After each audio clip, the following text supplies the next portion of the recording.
So yes, we have a wonderful panel today kicking off our conference on M&A and corporate governance, and we're going to be talking about shareholder activism. And so let me start by introducing our terrific panel.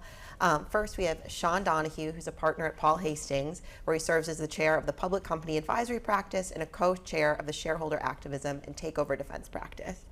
And then next we have Lena Teitelbaum, who is a partner at Wachtell, Lipton, Rosen & Katz. She leads the firm's efforts on shareholder activism defense and proxy fights and regularly counsels on takeover defense, corporate governance, crisis management, and M&A. Next we have John Rowe, who is the head of BlackRock Investment Stewardship in the Americas. He oversees a team that's responsible for engaging and voting proxies of more than 4,500 of the companies in which BlackRock invests. Next, we have Bruce Goldfarb, who's the president and CEO of Okapi Partners, a leading proxy solicitation and investor response firm. And Bruce works with companies and investors to develop and execute strategies for contested election campaigns, M&A, corporate governance matters, and investor engagement campaigns. And last but not least, we have Ryan Nebel, who's the vice chair of Olshan's shareholder activism practice, who represents hedge funds and other investors by providing strategic advice and legal guidance on all aspects of shareholder activism. So welcome. We're so thrilled to have you all with us. So I think our plan for today is going to be, we're going to start by talking about sort of a year in review, focusing on some of the high and exciting proxy contests that have happened, and use those contests to talk more specifically about some of the key issues and trends and events that occurred this year. So let's start with Disney, and I want to go first to Bruce, who represented Trian in its proxy fight and wrote a really interesting piece analyzing some of the strategies that were used between Trian and Disney. And so I'd just be curious, Bruce, to hear from you. What did we learn about effective shareholder engagement during activist campaigns in this fight? How did the large retail shareholder base complicate things? What new tools are we seeing out there to try to reach shareholders? How effective has this been? Thanks, Dorothy. It's good to be here today. I note that in the audience we have the PR guru for Disney, and so don't want to phone right into the audience on this one, but I do note that the Disney campaign, among the largest proxy fights ever in terms of cost, in terms of the outreach to investors given the size of the shareholder base, had something for everyone when you talk about shareholder activism, when you think about what works and doesn't work in respect to engagement with your shareholders and the whole proxy process. You're talking about what turned into a multi-year campaign. You're talking about a campaign where you had more than one investor who ran a proxy, who sent out their own proxy and made use of the universal proxy card with 3 different cards that investors could use to vote. You're talking about a widely held, very well-known company where almost every investor had a personal opinion about Disney, whether they liked it, they remembered it nostalgically from when they were a child, they liked the choices that have been made with the company over the years. And you also have an activist who year over year had been credited as being one of the top activists, very well known, but also vilified in some circles for the work that he did for the companies that he's targeted, for issues that he's brought forward. And as thinking about what Igor said, you couldn't have had a campaign that had more of a political tinge than the Disney campaign. And this was a campaign about investors who were political in their personal lives and maybe didn't want to be political when they went on the Space Mountain. And you had people who were willing to go to the park or not willing to go to the park, willing to buy to the brand, turned off certain shows that ABC put on, had issues with ESPN. So I could talk for hours and probably never answer your question, which was really part of the process. But ultimately what we had here, and this is where I think most situations when you have activism, is that you have investors who say, the company should be worth more. The value of the assets of the company are not reflected in the share price. And there could be one main reason, there could be a panoply of reasons. And in this instance, and I'm going to kind of ignore Blackwell's here because I really don't know what their motivation was in taking on this campaign. And it was a wild card that created extra drama. But I don't know how productive it was in terms of activism, and perhaps we can talk about good activism versus not quite good activism, and then we can talk about bad activism. But ultimately, if you think about it, it wasn't just Trian who was looking at Disney. Before that, you had Third Point, and you had other investors who had issues with Disney's assets not being utilized in a way that were designed to create value. And so here let me jump in here because I want to get John involved on this because I think this is an interesting point to ask him. As the investor that everybody's trying to court, what types of things jump out at you? And you don't have to speak about this for a specific campaign, but more generally, what's attracting your attention, and what is the process that you go through at BlackRock and when you're evaluating whether or not to support an activist or the company? Why don't I start with the specific on Disney's for just a moment, and then I'll back up to the general case. I agree with everything that Bruce said about Disney. Our vote is now public. We supported management candidates at the Disney contest. One of the interesting things, and you brought this up, is the diversification in the shareholder base of Disney and how both sides were trying to court retail holders, institutional holders, both index and active portfolio managers. And one of the things that we found in that contest in particular is we just don't have messaging right yet. The messaging that gets put out for one audience often doesn't work for another audience, and there isn't good segregation of those messages, and I think it dilutes the message that the company and the activists are trying to put out on a contest.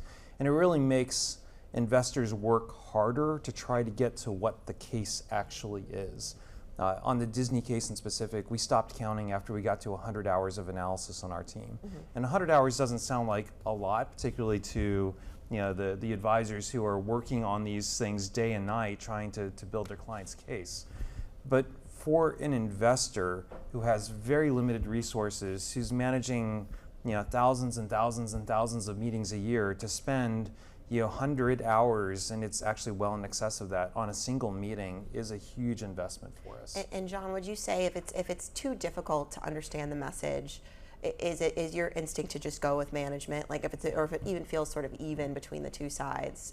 I think that there is that feeling at some investors. I think we have a luxury, and the luxury is having a big team and a big diverse team of CFAs and CPAs and MBAs and equity analysts and investor relations people that we dig in and we actually try to figure it out ourselves. I mean, we don't just default one way or the other. But I think there is a propensity among other investors probably when it becomes a jump ball to default to management. Great. And Dorothy, isn't it the dilemma that you bring up about messaging is just part of the process? I mean, you can't segregate your messaging to retail shareholders or to institutions and put that in separate opaque boxes. You have to file your messaging with the SEC. It's part of the solicitation process. And I guess what I find interesting is that as a sophisticated investor, you would let the retail noise even filter through and not recognize that is for a different audience. What I might just chime in and actually get your perspectives on is, I think there's the work that is done to do the first part of the ISS test. I know you have a different view, but is change needed at this company, right? That's the MBA and the CPA, and you do that work. But then the second question that you have to tackle is, right, and are these the people that can actually bring that change about? And are these directors the ones that are actually standing in the way of that change? And what I think is fascinating, maybe if you wouldn't mind just sharing your thoughts on, is these are just people. They obviously have professional reputations and track records, and the advisors in this room, they know how to do director TSRs, and all these analyses that say who is an effective director. But I think that part might be probably the more challenging part of the analysis. Do you have psychologists on staff? No, but human behavior is one of the things that we look at quite closely in a contest. I'll get to the pride. The process is important. I'm sorry, Dorothy, we're going in different directions. This is great. You invited us to ask questions. Yeah, exactly. Keep it up, guys. And the issue is we all know each other, and we're happy to do that. The question you ask is perhaps the most difficult question. It's only become more difficult with the advent of universal proxy, where we are actually acting as almost a nom-gov committee outside looking in with very imperfect information. One of the things that we've really focused on over the last 2.5 years is developing a better way of looking at boards, talking to nominees on both sides, understanding the dynamics of how they work with each other, how they work with management, trying to understand what's the dynamic that exists in the boardroom, how is that dynamic going to be enhanced or disrupted by putting a particular director in? How would committees balance in terms of skills by whatever formulation of directors we think is best from a purely business perspective? And then wrapping that all up in a neat bow at the end and saying, these are the candidates we're going to vote for. But that human characteristic, that dynamic in the boardroom, that ability now to mix and match candidates from both sides and put together a board has added a significant amount of complexity to what we do. And if there's anywhere that we've overinvested, it's trying to understand those dynamics better than we ever did before.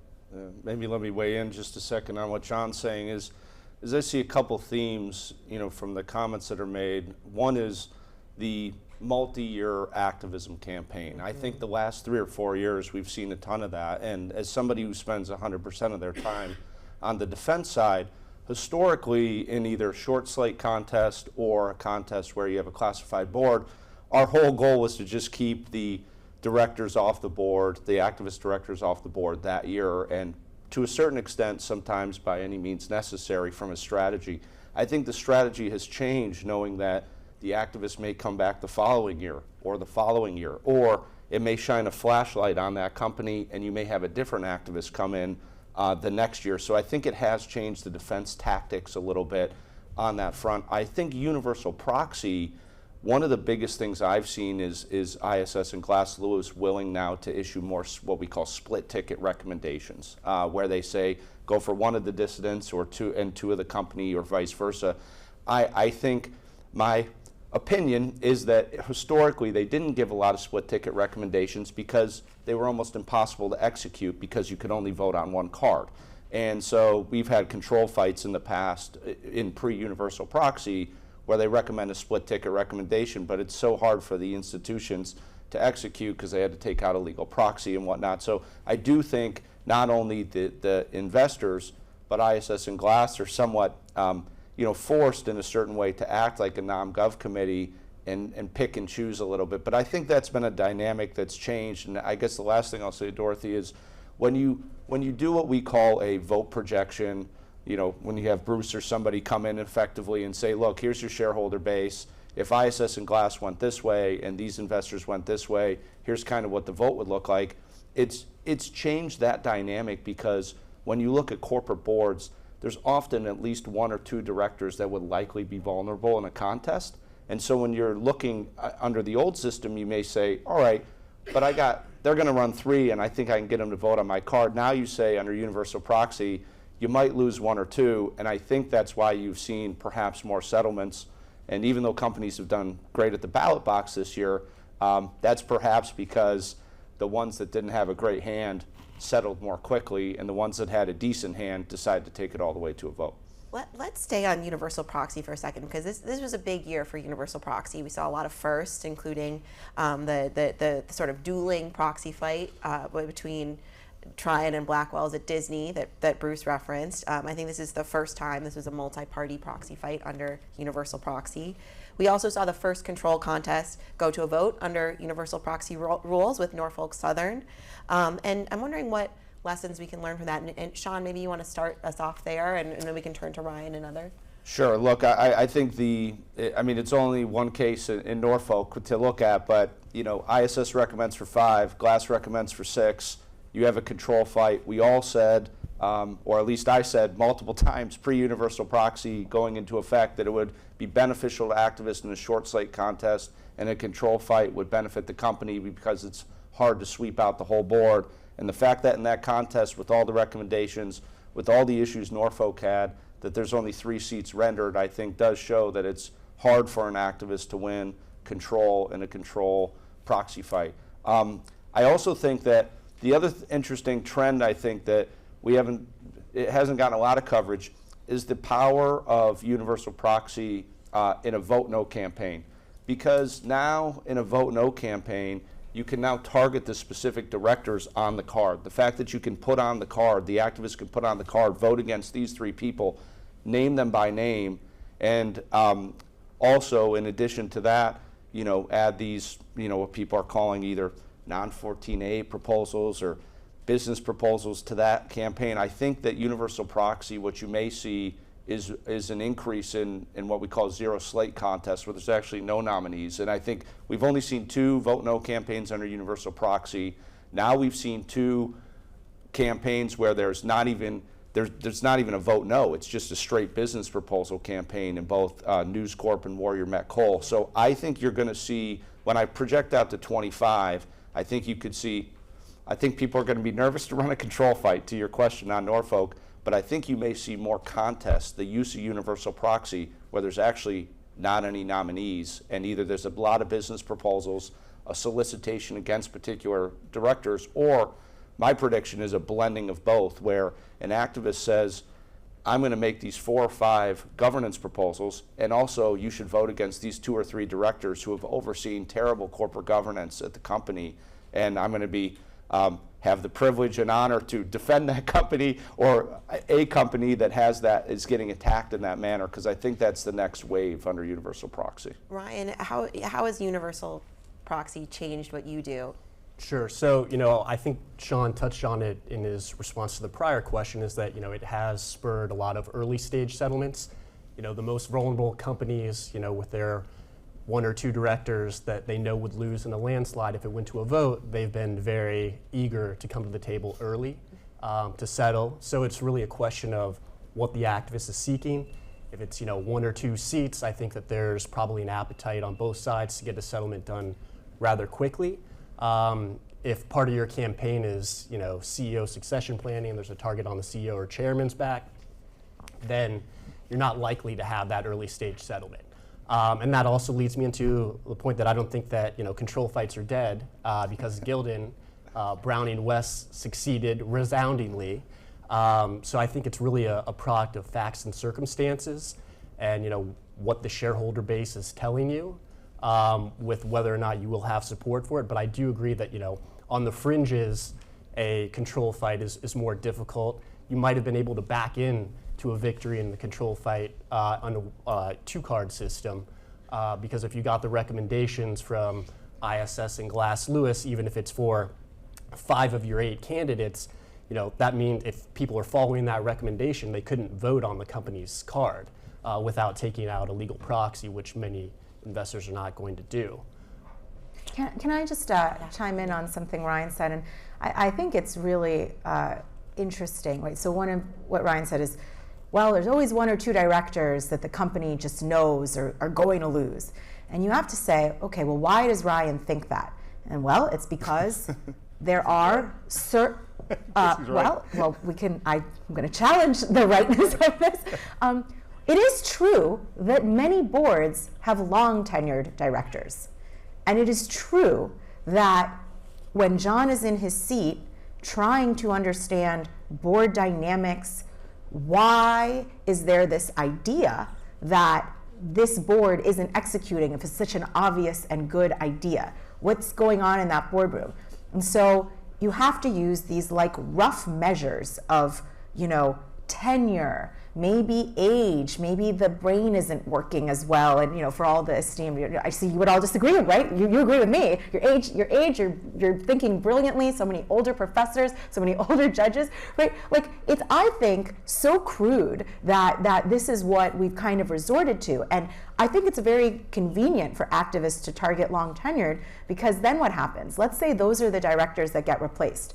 Then you've lost a lot of institutional memory. You've lost the person who may have this temperament from having, overseen the ebbs and flows of a very complicated business. And then you get one or two very vocal activists in the room, and then all these other directors who, are trying to do their best, but they think that, is this some kind of mandate? And I would say, I don't, and we're in a law school, and I kind of think sometimes, is it a law school that we should all be speaking at? Or should we be speaking at like, not even just a business school, but like a behavioral organizational, someone that looks at that? Because the question of why do people make good decisions and why do people make bad decisions when, and I know there are panels that are going to talk about business judgment, right? This is just business judgment. People can say you should split the company up now, and they can say it with confidence, but we know that they have a very specific reason why they want you to do it now, because they have like a short fun life and they will profit from you doing that now. The question of, does it need to be now? Actually, could you be in a better position if you do this in 5 years?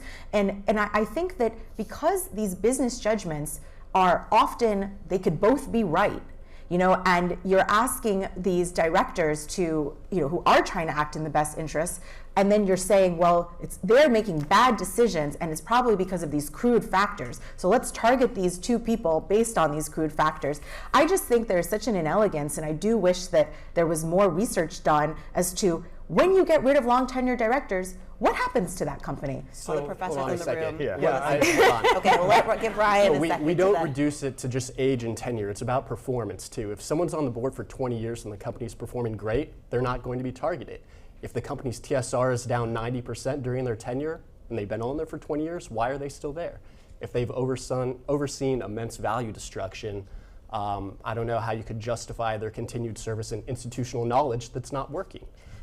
So something needs to change. Great. So this is really interesting, and I want to sort of use this conversation as a jumping off point to another deep theme, which is settlements. So settlements are on the rise, and I guess I would want to maybe pull in Bruce and John in this moment to say, how do you feel about the rise in settlements, the fact that a lot of these things are being negotiated behind the scenes without the involvement of shareholders? Is this a good development? Is this a bad development? John, are you relieved to not have to be in the mix? I mean, less work is always good, right? Yes.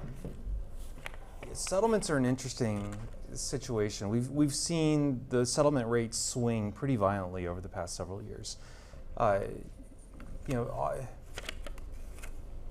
Going back in time just for a second on the panel between Lena and Ryan, talking about directors and the targeting of certain directors, often parts of these settlement agreements are targeted refreshment on the board. And as an outside investor in these settlement situations, it's hard for us to know, what is the dynamic that's being created by the refreshment that's happening. But on the other hand, how many in the audience see the PwC annual director survey? Do any of you see that? Okay, so some of you are familiar with that data. There's a data point that PwC puts out every year in a fairly broad survey of directors. One of the questions they ask is, of directors, large company directors, is there one or more director on your board today that needs to be replaced? The answer, I think, in the most recent survey was 46% of directors said there were one or more directors on the board that needed to be replaced today, that they just were not performing. You could do that in a law school faculty or at a partnership, and the chaos that ensues doesn't mean it's right. That's why you have tenure. That's why you have classified boards. Sorry. Wow, we're getting into the real fundamentals here.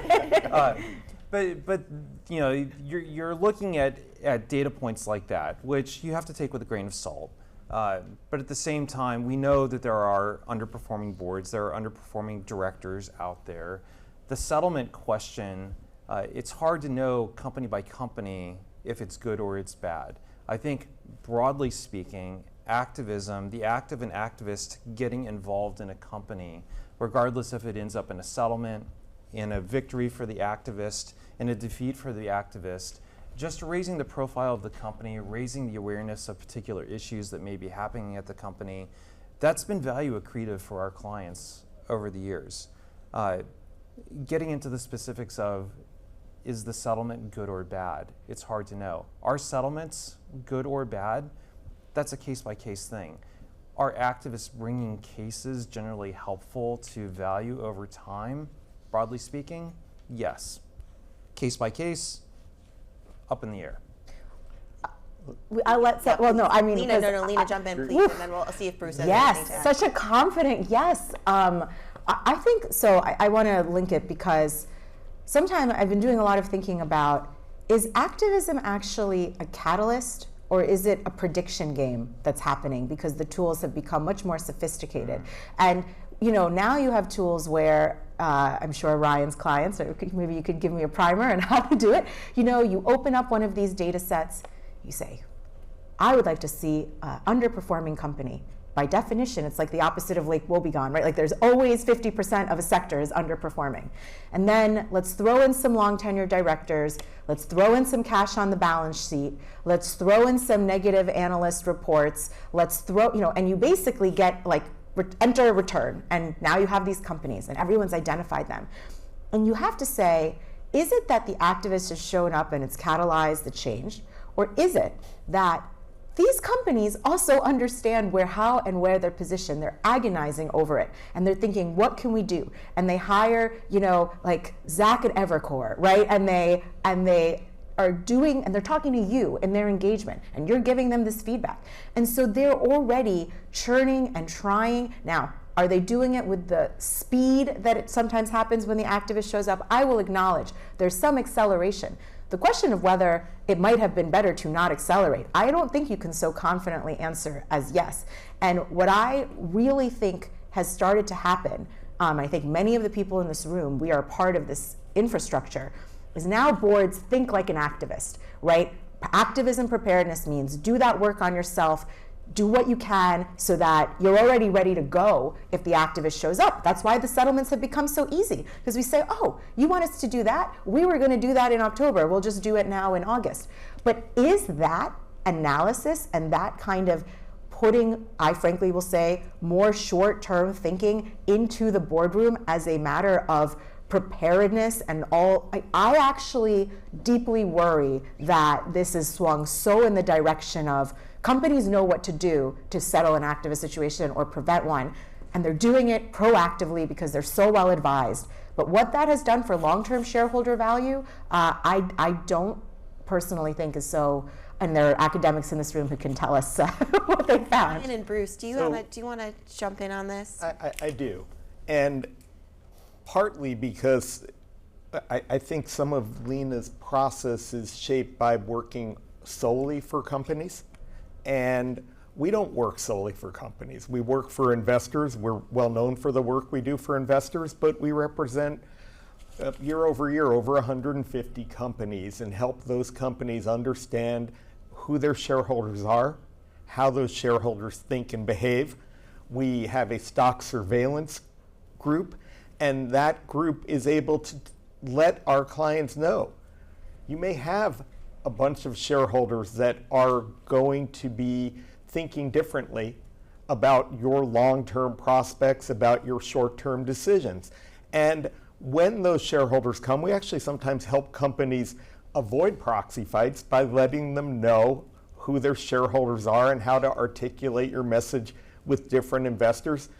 But sometimes you know that a proxy fight is unavoidable. Sometimes there are, as I said, more than one activist, and the Disney campaign would not have been the first situation with 2 universal proxy cards had there not been settlements done earlier.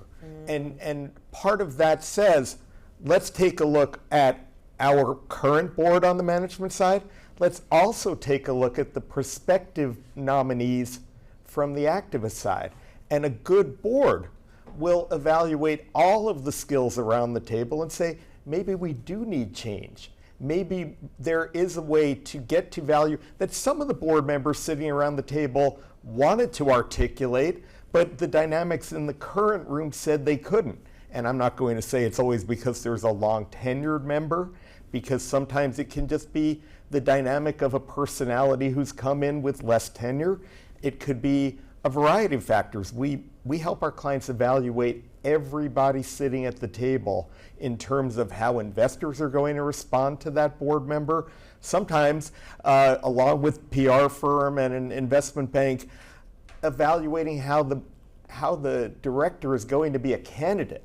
Mm-hmm. And admittedly, sometimes that's an imperfect process because you could have somebody who is very knowledgeable and articulate about an issue important to the company, but can't get up and be the candidate.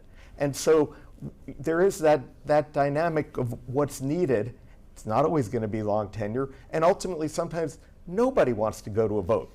Do I miss the fact that people don't go to votes all the time?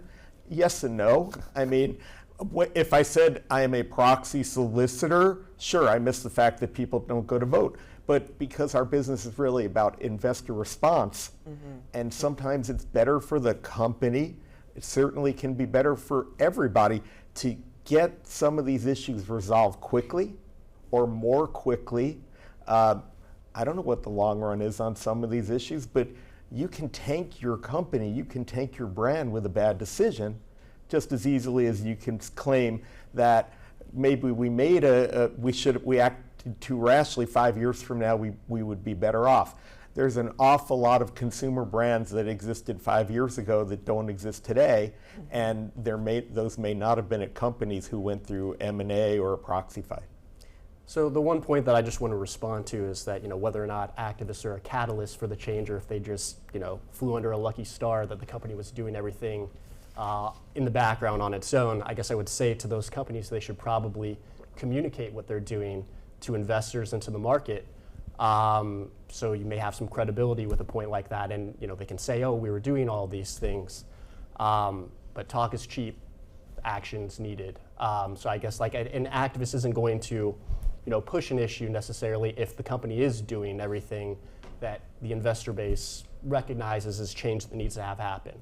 I think it's the biggest issue is really with CEOs and some operational issues where if you just have a cohort of directors that blindly back the CEO when the investor base doesn't support the CEO and the vision. So I think that it's not just a matter of flying under a lucky star and everything's being done in the background. And Ryan, this is a big trend this year. Actually, is that the explicit targeting of CEOs in campaigns, which to me seems sort of new. And so I'm curious to hear from folks on the panel what's driving this. Whether investors or your clients, Bruce, are appreciate this. Whether it complicates things for you. Whoever would like to start. I'll just briefly to start. I think a lot of it was driven, it's really operational driven campaigns when you're looking at the CEO. Historically, a lot of activism was about M&A, breakups, split ups, with the higher interest rates and the M&A market being chilled over the past few years. I think that you saw a lot more campaigns just really focus on how can we improve the company without a transaction. So it's really just operational driven and getting the right leadership team in place to drive value for shareholders. So I think that's what the basis was over the past couple of years. One quick one for Ryan. How do you guys think of, or maybe Bruce, how do you think about in a CEO campaign when you're running it from the activist side that you're probably going to need or should have a candidate that's going to be better than the current CEO? How do you guys think about that, plan with your clients, whatnot, when you think about a campaign where you're going to target the CEO as the main thesis? So when a client says we're targeting the CEO, we say, you've created a much harder campaign. Okay. Part of what happens when we talk with clients, I have a number of activist clients who will come to us and come to Ryan and say, here's the campaign we want to do. And then we lay out what's difficult about it. And then we'll say, well, have you thought about your nominees, and what are your nominees, and who? Well, let's talk about who you're targeting. And if they say it's the CEO, it's the board chair, and if their logic is because those are the people who are up for election this year, you still need alternatives. If their logic is, well, we can't get anything accomplished with this CEO, but always you need an alternative. You need an alternative just to go to investors, just to go to ISS or Glass Lewis. You've created a higher hurdle, and you need to create your own vision. And so it's not an easy campaign, and I think it is an evolution. Brian articulated it right, that with a softer M&A market, with more regulatory issues that prevent M&A, interest rates where they were, people didn't feel you could go to investors and say, we have to take action that's going to lead to M&A. And most investors don't like that as your point of view. But there are some CEOs out there that make themselves easy targets. And investors see this. And we say you have potentially a viable campaign, but you have to have an alternative, whether it's going to be someone on your slate or someone you've identified who has the bona fides to be a CEO. Yeah, one struggle I have in the CEO fight still, and I agree they're back in the last couple of years, but there's writing out here on this, is that, and Bruce touched on it, is I do think it's a higher hurdle for the activist with the CEO, but ISS's test in a short slate contest, even in the CEO fight, is still, the activist still does not need to show their own kind of value creation plan, and I would love to see that revisited, because if you think about it, if you're targeting the CEO, I don't care if you're running 2 or 3 seats or a control slate, you are effectively, in my view, wanting to take some level of control of the company because you don't think the operations are being run correctly. And so my personal opinion, having defended a lot of CEO fights, I will say that I think ISS and Glass do actually heighten the burden, even though they don't technically change the test. But I actually think they should think about having a totally separate test if the CEO is targeted that looks more like the control fight, harder burden where the activist has to show a strategic plan, as opposed to using a short slate contest with, I'll use a Delaware term, some level of enhanced scrutiny, so to speak. More generally, that is our number one frustration when we talk to activists. Control slate, non-control slate, it doesn't matter. You get a 140-page deck 2 days before the meeting with the activist. You go through the first 60 pages, and it's mudslinging against the company and all the terrible things that they've done. The next 60 pages, dossiers on the directors that they're targeting and all the evil things. 20 pages extolling the virtues of the new board and the candidates that they're putting forward. And then you get to what you're hoping is the promised land of the deck, the plan. What's the activist going to do? What's the different thing that they're putting forward? And you end up with one slide in like 32-point font, 4 bullet points that are so generic you don't know anything about what better. Yeah. But John, let me respond to that for a second, because I think the companies kind of do the same thing. So. I'm definitely not going to say companies have that, had Bruce. strategies days and investor days, and they've laid out what they're thinking. And yeah, mine will be short, Bruce. I would say the reason for that is because the deck is primarily, in my view, or largely in my view, yes, it's for John, but it's for that ISS and Glass Lewis meeting, and they don't have to show a value creation plan unless they're running a control fight in order to get the ISS or Glass Lewis recommendation, and we've only had the Norfolk Southern control fight. So when you look at decks, they're not doing it, in my view, because they don't have to, and why make yourself a target when you don't need to? But I didn't mean to cut you off, Bruce. I just think the reason for it is the ISS test. It's 10 years since Starboard took over the entire board at Darden. Are the breadsticks better? I don't know. I would never go. No one knows. We forget. We just don't know. But what is better, the Olive Garden does run better. Darden's share price has done quite well over the years. They've made it through the COVID campaign. They've acquired other restaurant brands. And the CEO of Darden was somebody who came from the Olive Garden, selected by the new board after doing an evaluation. So I would argue that it was a successful campaign, and that Darden is a success story from activism relative to where it was. Now, the rules of the road have changed since then. Could I say with certainty that the Darden board would have been entirely turned over? Probably not. But yet, at that time, the company would do everything they could to get some of their directors elected. They said, we're only going to run 8 seats out of 11, so you're going to get some board seats. It still comes down to the message and the performance of the company and finding the right people to govern the company and oversee management. And when the company's not performing well, when the management team's not doing well, when the board has not indicated that they recognize change and they're taking action, that's what activism is about. It's not going to be perfect. And by the way, nobody asks current directors to always articulate a plan, and sometimes their plans aren't good. That's where you go to the shareholders and you can evaluate, and that's why sometimes you'll say, I'm going to support change even without a plan, because the current plan doesn't seem to be helping you do the job that you're hired to do, which is to help your clients make money. So I want to segue quickly. We've got 15 minutes left, and I want to have a little time for audience Q&A. So let me just jump to advanced bylaws, bylaw defenses, and.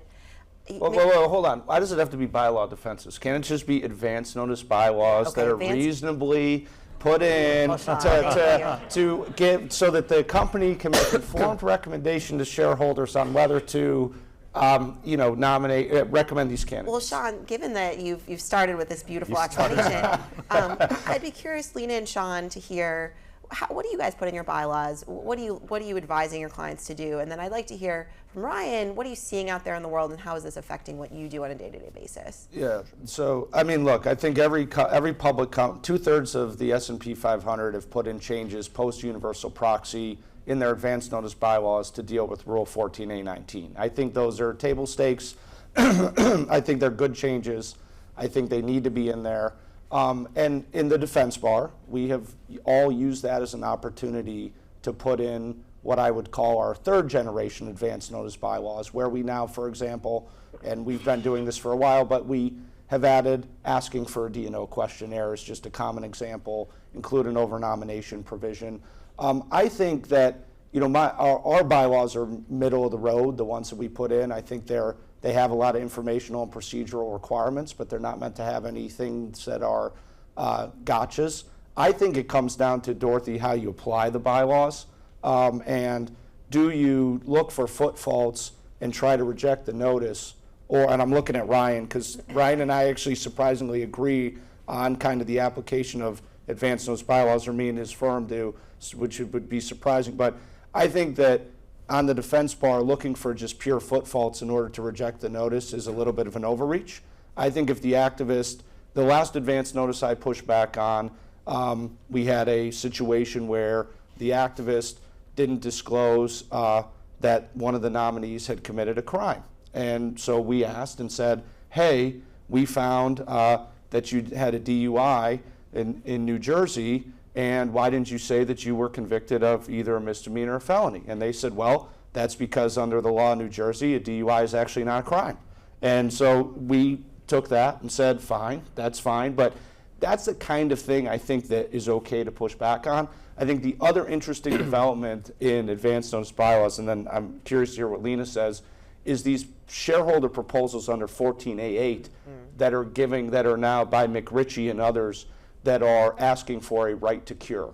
So what these proposals are saying is effectively, this is my take, there's been so many rejections of advance notice or pushback, letters from me to Ryan that say, hey, you're not complying here, that these provisions would effectively mandate a provision in the bylaws that says if the activist submits the bylaw, the advance notice early, say 20 days early, 30 days early, right when the window opens, then you have a certain amount of time to reject the notice, and then they have a certain amount of time to cure. So it's building in a cure mechanism.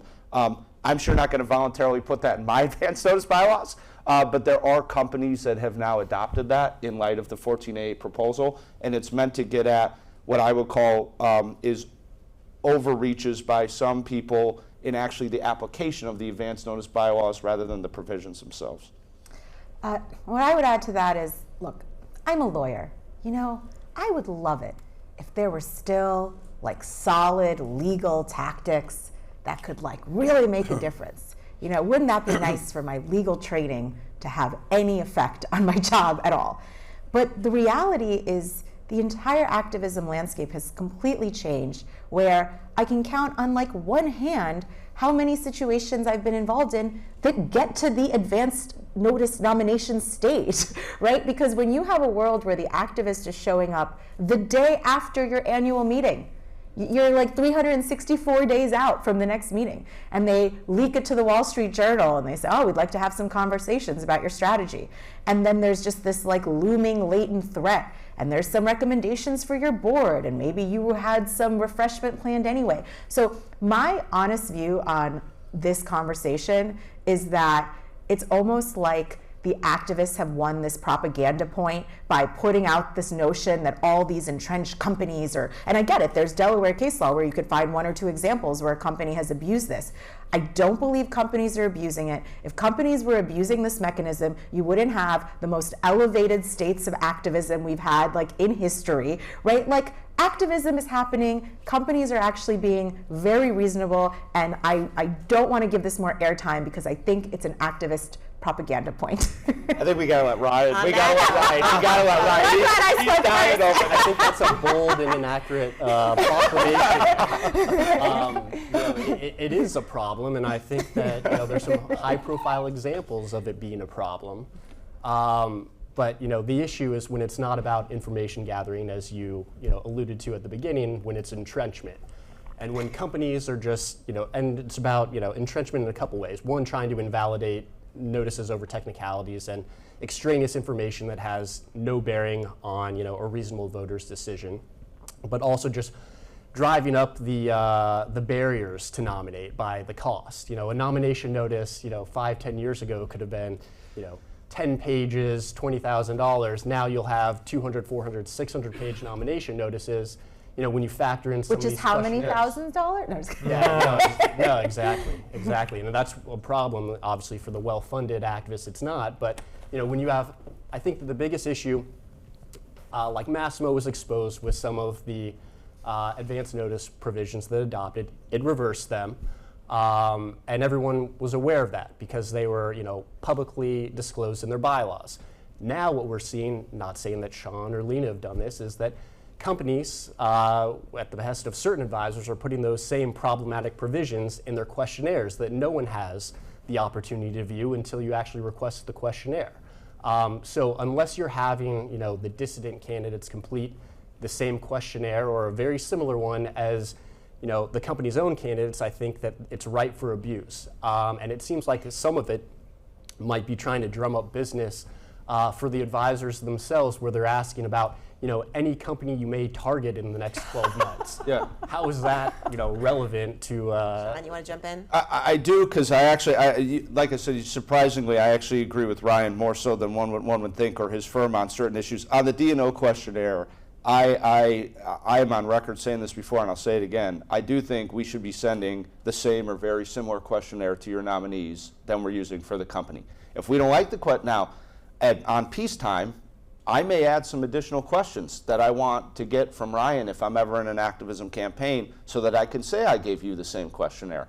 But I think adding, dozens and dozens of new questions to the D&O questionnaire, what we may make a tweak, because remember, D&O questionnaires are, from a company standpoint, the point is to get the information for the proxy statement, then the 10K. That's actually the core point. So now we're trying to more evaluate candidates. We may delete things like, hey, rather than have a bankruptcy in the last 10 years, which is the requirement in 401 of SK, we may delete the 10 years. But we may do that for everybody. But I think adding dozens and dozens of questions, I don't think that's really what's intended by wanting the D&O questionnaire. And I view that as an overreach personally. So why don't we stop now? If anybody wants to line up, I'm going to ask one more question, but if there are any people who in the audience who want to ask a question, just line up behind the mics, and we can take your questions and weed these in a little bit. But while we're waiting to see if there's any audience members who want to jump in, Let me just ask. Let me pivot to the election. Right, we had an election.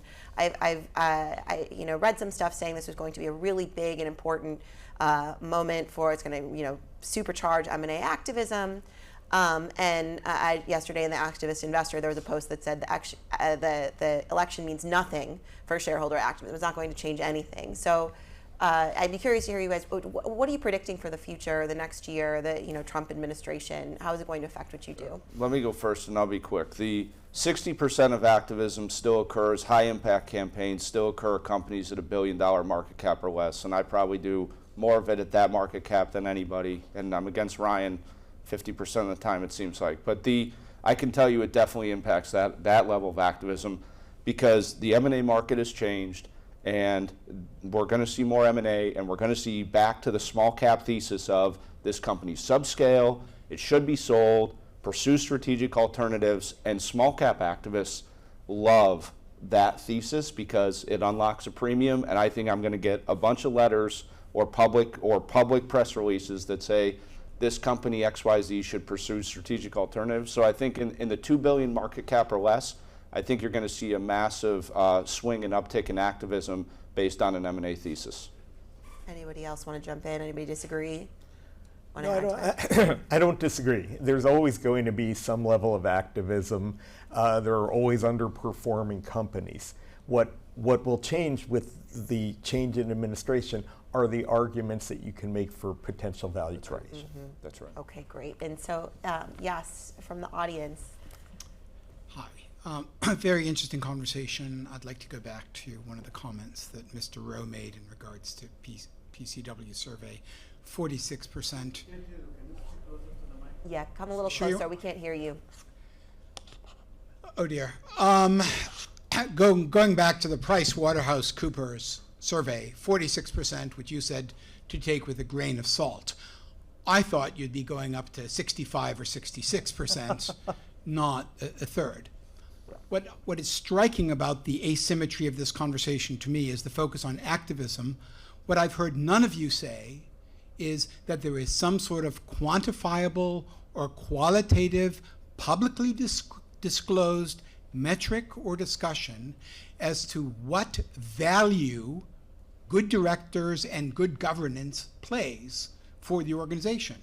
It's not just an operations issue. It may be that the board is crap, and that is a lure to the activists. So I'm just sort of curious from the people here, are there internal discussions as how much to the equity value or the value of the company is our board of directors and combined the governance contribution to the value of the firm? Yeah, it's a great question. And it goes back, I kind of alluded to this when I was talking about the human behavior questions that we have and how we're trying to look at the board and how does the board function? How does it operate internally? What's that dynamic? What's the dynamic between the board and the management team? And trying to understand that. It's hard to quantify. It's hard to quantify what is the value of good risk oversight. What's the value of good strategy oversight? We think it's significant, though. We think. Do you have an internal, not that you have to disclose it publicly, do you have an internal ranking of this in your portfolio companies? We don't have a formal letter grade or number score. We have very firm qualitative views of companies within sectors. Okay, sure. You jump in and then we'll go to Professor. Yeah, I'll jump in very quickly. I mean, because I'm very animated by this idea because, we see inside boardrooms all the time, right? And therefore have thoughts about what leads to better and worse decision making. And sometimes I think we are doing governance all wrong because we're focusing on certain structural methods and mechanisms, right to call special meeting. I understand those points, but I think you could ask, how does a group make a better decision? When the leader first says their opinion and then everyone can speak, or everyone speaks and then the leader says their opinion? That's a very basic idea. Do we have a kind of, a top-down kind of, have everyone write down what they think, or we want a governance practice where the lead independent will have talked to every director on this key decision privately summarize the both party, like there's so much more to how we all make decisions, and the, oh, I'm new to the board, I don't actually want to sound dumb, so I won't speak for the first 3 meetings, right? Or I need to show that I'm adding value immediately, right? All the things that actually matter, I think they're completely lost in the main governance conversation that focuses on, like, how often do you rotate the chair? I don't. Professor Talley. Yeah, so Eric Talley at Columbia. This is a super interesting discussion. I will say on this last question, there is a vast literature on trying to find quantitative, predictive indicia of various types of observable governance features. Sometimes people bother to read it, sometimes they don't, sometimes they insist that something that you don't see a lot of evidence in this literature really, really matters. Like an example is splitting the board chair and CEO. The evidence is super weak there empirically, but I can find lots of people that swear up and down it's the most important thing in the world. Here's the question that it actually gets onto this last point that Alina was making.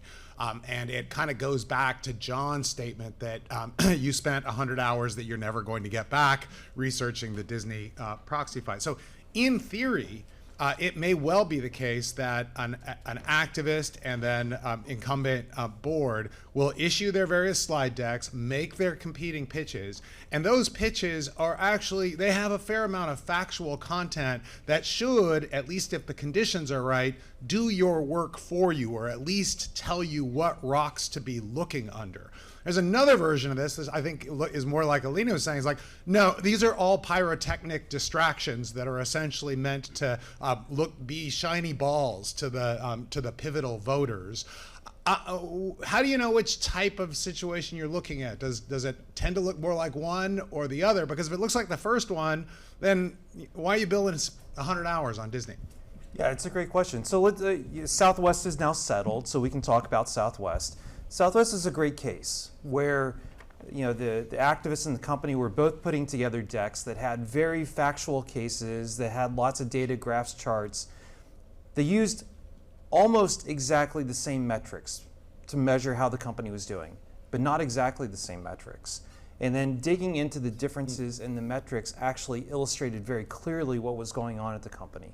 So digging in, looking at the sell side analysts, talking to our PMs, going out to industry experts, and really trying to understand, okay, why are they using an adjusted version of this metric, and why is management using a different adjustment version of the metric, and which is actually telling the truth. That's what takes time. Mm-hmm. Both Ryan and Lena are fantastic about putting decks together that look like they make the case, in cast iron, very difficult to assail. But it's the differences, it's the minor differences that actually tell the story. And that's why it's so much work to actually tease out what are those differences. And from a long-term investor's perspective, permanent capital's perspective, what's the better way to look at it?